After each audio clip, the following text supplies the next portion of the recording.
Hello students, welcome to triple star academy Banda. Students, आज हम 10th class का पढ़ने वाले हैं। साइंस में 6वां चैप्टर, ठीक, और बायोलॉजी का है ये फर्स्ट चैप्टर। इसके मैं 2 लेक्चर्स पहले बना चुका हूं, जिसमें हमने पढ़ा था न्यूट्रिशन क्या है, ठीक, और इसके बाद फोटोसिंथेसिस क्या है, इसके बारे में हमने स्टूडेंट्स बात की थी। आज हम डिस्कशन करेंगे स्टूडेंट्स इसमें डाइजेस्टिव सिस्टम इन ह्यूमंस, यानी कि मानव में पाचन तंत्र, ठीक है स्टूडेंट्स, इसके बारे में आज हम पढ़ने वाले हैं। तो सबसे पहले तो आप लोग डिस्क्रिप्शन में जाएं और वहां पर डाइजेशन कैसे होता है इसका वीडियो आप लोग देख लीजिए, ठीक, ओवरव्यू का वो पूरा वीडियो बना हुआ है। और मैंने कहा था कि अगले लेक्चर में हम पढ़ेंगे एक एक इसके पार्ट के बारे में, ठीक है स्टूडेंट्स। तो आप लोग जानते हैं कि जो एक सिस्टम होता है वो कई अंगों से मिलकर बना होता है, ठीक, और जब वो कई अंग मिल जाते हैं एक साथ तो उसी को हम क्या कहते हैं स्टूडेंट्स, सिस्टम यानी कि तंत्र कहते हैं, ठीक। तो आज हम इसमें बात करने वाले हैं, एक एक अंग की बात करेंगे, ठीक। तो आज पहले हम बात करते हैं माउथ की, ठीक है स्टूडेंट्स। आप लोग देख लीजिए इस चित्र में आपको सारे पार्ट इसमें लिखे हुए हैं, सारे दिख रहे होंगे। एक बार मैं आपको बता देता हूं, देखें सबसे ऊपर ये आपका माउथ हो गया, ठीक, और इसके बाद आप लोग माउथ में देखते हैं कि बक्कल कैविटी होती है, यानी कि मुख गुहा, ठीक, हमारा जो मुख है उसमें गुहा होती है, और उस गुहा में देखते हैं आप लोग कि एक जीभ होती है, यानी कि जीवा।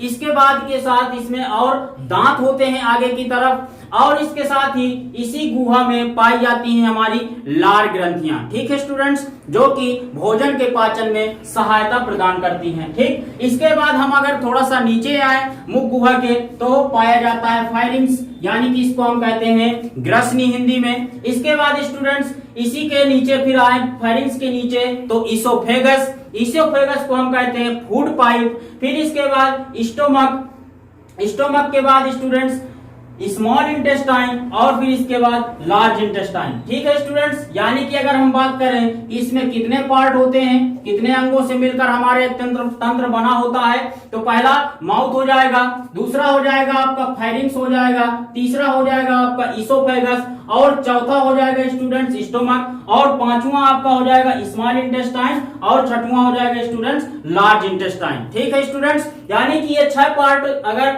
मिल जाते हैं एक साथ तो इसको हम क्या कहते हैं, पाचन तंत्र कहते हैं, ठीक। अब आप लोग देख रहे हैं इस पाचन तंत्र में साथ ही यहाँ पर लीवर लिखा हुआ है, यहाँ पर पैनक्रियाज लिखा हुआ है, गॉल ब्लैडर लिखा हुआ है। तो ये सारी चीजें क्या हैं, तो ये स्टूडेंट्स ग्रंथियां हैं। कैसी ग्रंथियां हैं, पाचक ग्रंथियां, जो कि हमारे भोजन के पाचन में बहुत ज्यादा सहायता करती हैं, ठीक है स्टूडेंट्स। तो इनको भी हम बाद में पढ़ेंगे, पहले हम एक एक अंग के बारे में पढ़ लेते हैं, इसके बाद हम इन ग्रंथियों को भी एक एक करके पढ़ेंगे, ठीक है स्टूडेंट्स। तो आज मैं जो है आपको जो पढ़ाने वाला हूं वो है माउथ, यानी कि मनुष्य का जो माउथ है उसके अंतर्गत क्या होता है, ये सारी चीजें आज हम पढ़ने वाले हैं। तो स्टूडेंट्स देखें, पहले तो हमें पता होना चाहिए डाइजेशन क्या है, ठीक। तो डाइजेशन की परिभाषा अगर आपको मैं बताऊं तो सिंपल भाषा में आप लोग सुनेंगे तो बताएंगे आप लोग कि जटिल अणुओं को, भोज्य पदार्थ के जटिल अणुओं को क्या करना, सरल अणुओं में अपघटित कर देना या उसको तोड़ देना, क्या कहलाता है स्टूडेंट्स, पाचन कहलाता है। और ये काम होता किसके द्वारा है, तो ये बताओगे आप लोग कि एंजाइम्स जो के माध्यम से ये काम होता है, ठीक है स्टूडेंट्स। तो चाहे तो आप लोग डेफिनेशन में एंजाइम्स भी जोड़ सकते हैं, तो आप लोग बता सकते हो जटिल भोज्य पदार्थों को सरल भोज्य पदार्थों में तोड़ना, ठीक, या बीच में लगा सकते हो एंजाइम्स के माध्यम से सरल भोज्य पदार्थों में तोड़ना क्या कहलाता है स्टूडेंट्स, पाचन कहलाता है, ठीक है स्टूडेंट्स। तो अब हम बात करते हैं आगे माउथ के बारे में। तो मैं नोट्स आपको थ्योरी लिखवाने वाला नहीं हूं, अगर नोट्स आपको चाहिए तो कमेंट कीजिए, नोट्स आपको मिल जाएंगे। देखें स्टूडेंट्स, माउथ हम पहला पार्ट पढ़ेंगे इसका, माउथ यानी कि मुख क्या है। तो मुख में आप लोग जानते हैं कि कितनी चीजें पाई जाती हैं, 3 चीजें आएंगी आपके। पहले नंबर में दांत आएंगे, दूसरे नंबर में आपकी जीवा आएगी, और तीसरे नंबर में स्टूडेंट्स आपकी आएंगी लार ग्रंथियां, ठीक स्टूडेंट्स, लार ग्रंथियां, ठीक। यानी कि पहले नंबर में टीथ, फिर जीवा टंग, और इसके बाद सलाइवरी ग्लैंड्स। 3 चीजें मुख के अंदर स्टूडेंट्स पाई जाती हैं, ठीक है। अपने जो है आप लोग देखते हैं कि हमारे मुख में 3 चीजें ये पाई जाती हैं। अब इसके बाद हम पहले आज स्टूडेंट्स दांत के बारे में बात करते हैं। दांत क्या है, यानी कि टीथ। देखिए स्टूडेंट्स, टीथ क्या है, तो आप बताओगे कि ये टीथ जो होते हैं ये हमारे मुख में मुख के अग्र भाग में पाए जाते हैं। और इनका काम क्या होता है, तो आप लोग बताओगे कि इनका काम जो होता है वो भोजन को चबाना, पीसना, ये काम इनका होता है। लार के साथ मिक्स करना, ये भी काम इनका होता है। ठीक है स्टूडेंट्स, तो देखें दांत जो होते हैं हमारे वो मनुष्यों में 4 प्रकार के होते हैं। कितने प्रकार के होते हैं? 4 प्रकार के दांत होते हैं। ठीक, वैसे तो अगर ध्यान से देखें तो 2 प्रकार ही पाए जाते हैं। ठीक, लेकिन ये एक जो है जीवन काल की दृष्टि से या जीवन काल के आधार पर 2 प्रकार के होते हैं, एक स्थायी दांत और एक अस्थायी दांत। ठीक है स्टूडेंट्स, जो अस्थायी दांत होते हैं वो कैसे होते हैं? वो दूध के दांत होते हैं जो कि बचपन में होते हैं। जैसे जैसे हमारी उम्र बढ़ती है, वयस्क अवस्था में पहुंचते हैं हम लोग, तो उस समय पर क्या होता है, हमारे दांत पूरी तरह से स्थायी दांत यानी कि परमानेंट दांत हो जाते हैं। और यही दांत जो होते हैं वो फिर पूरे एक सेट 32 सेट का हो जाता है। ठीक है स्टूडेंट्स, बचपन की बात करें तो 2, 4, 6 इस प्रकार से धीरे धीरे दांतों की संख्या में वृद्धि होती रहती है। ठीक है स्टूडेंट्स, तो आप देखें स्टूडेंट्स दांत जो होते हैं वो 2 प्रकार के हो गए, एक अस्थायी और एक जो है स्थायी। तो ये मैंने बताया आपको जीवन काल की दृष्टि से। अगर हम बात करें वैसे तो 4 प्रकार के होते हैं। 4 प्रकार के कैसे होते हैं, तो आपने पढ़ा होगा कि कृंतक, रदनक और अग्र चवर्णक और चवर्णक। ठीक है स्टूडेंट्स, तो एक क्वेश्चन यहाँ पर आपको मैं बता दूं, यूपी बोर्ड में पूछा जाता है कि दांतों की विशेषताएं बताइए।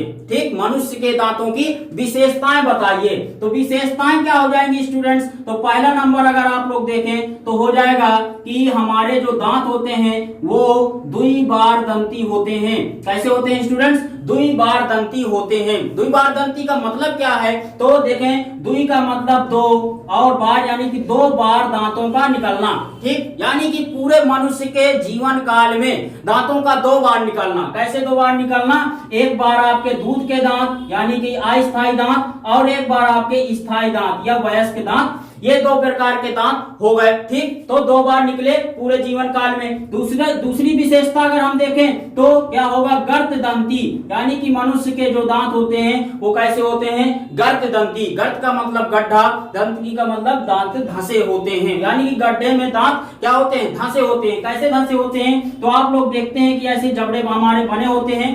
ठीक, और इन्हीं जबड़ों में क्या होता है कि ये आपको ये गड्ढा इतना दिख रहा है, ये भाग इतना गड्ढा, और इन्हीं गड्ढों में ऐसे आके दांत धंस जाते हैं। ठीक है स्टूडेंट्स, और आपको ये इतना दांत आपको दिखता है, बाकी ये अंदर की तरफ जबड़े में धंसा होता है। ठीक है स्टूडेंट्स, तो ये बात हो गई इतनी गर्ददंती की।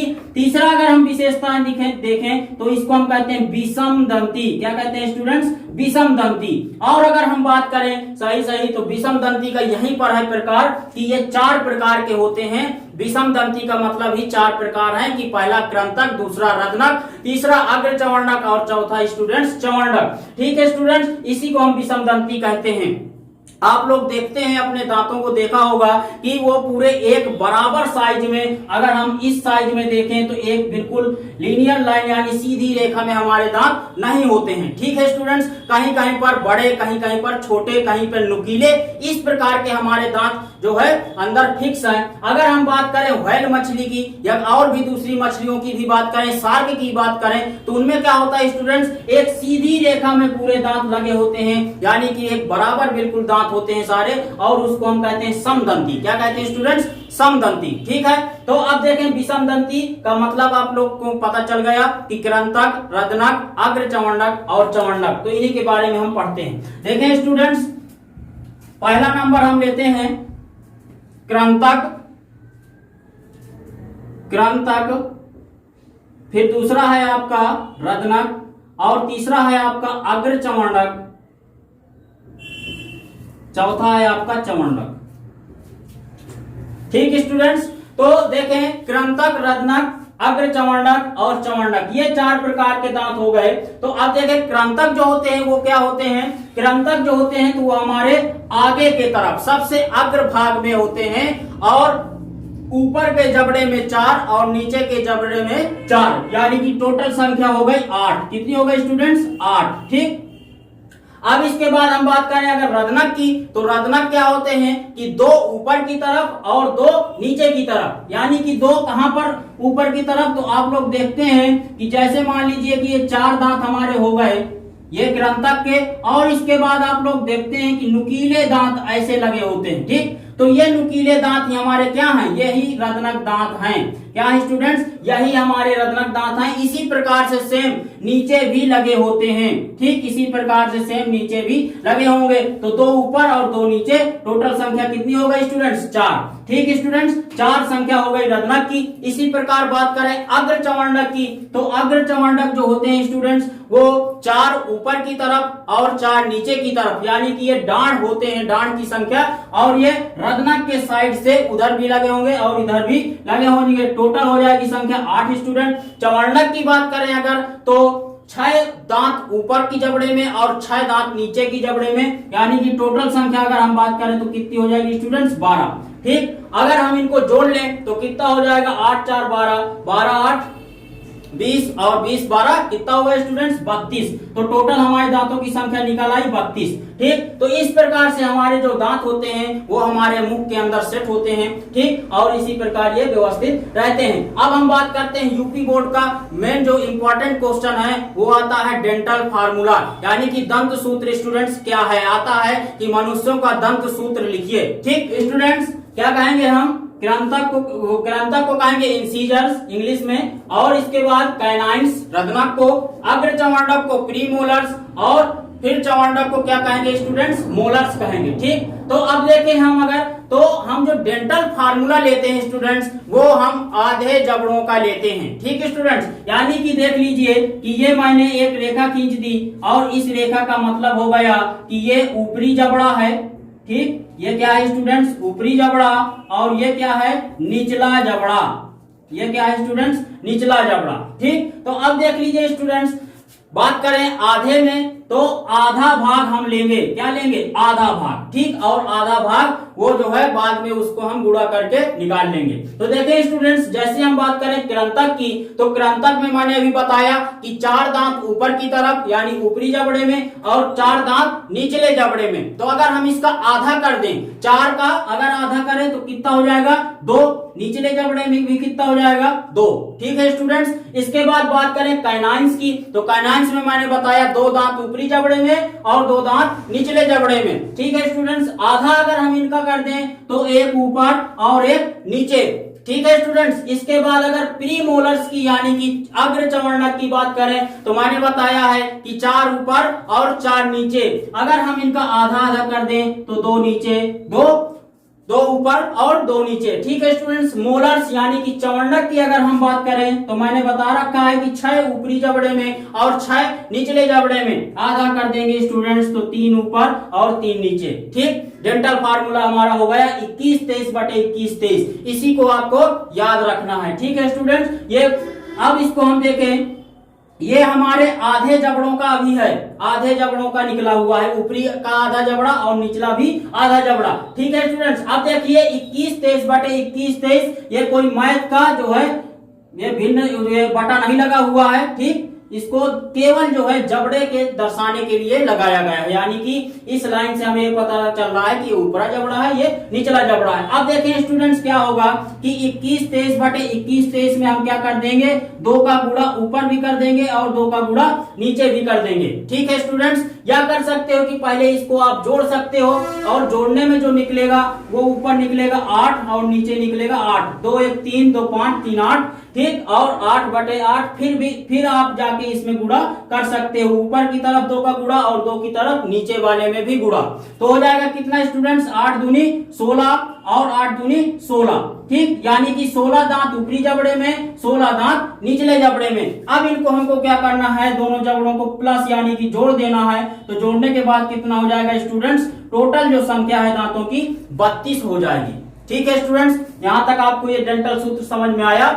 तो अब हम मिलेंगे स्टूडेंट्स अगले जो है अगले लेक्चर में, और उसका जो टॉपिक होगा वो हम पढ़ाएंगे जीवा और लार ग्रंथियां। ठीक है स्टूडेंट्स, अगर मेरे अभी तक इस चैप्टर के प्रीवियस लेक्चर्स नहीं देखे हैं तो डिस्क्रिप्शन में जाएं, वहां पर आपको उसके लिंक अवश्य मिल जाएंगे और उनको जरूर से जरूर देखिए।